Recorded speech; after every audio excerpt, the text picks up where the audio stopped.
আচ্ছা, আপনি ভয় পেয়েন না, আর কেউ কিছু বলতে পারবে না, আমি আছি। দাঁড়ান, আমি আপনার মন ভালো করার জন্য একটা গান দিই। আঙ্কাল আপনি রাগ দেখেন, ওরা তো ছোট মানুষ, বোঝে নাই। আর মনে করেন ওরা রাগের মাথায়, ওদের মানে রাগের মাথায় হয়তো বা বলছে, ওটা আমি পরে ঠিক করে নেবেন। আপনার থেকে ওদের আমি ক্ষমা চাওয়া অবশ্যই, কিন্তু আঙ্কাল আপনি কান্না করবেন না। শোনাবো আমি আপনাকে গান।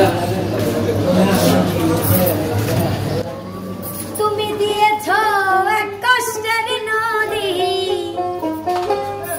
দিয়েছ এক কষ্টের নদী আমার চোখে ঢেলে, সাথী পেয়ে বিমান গেছে আমায় সাথী পেয়ে আমায় গেছে।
একদিন তোমার ফুল ফিরে আসবে।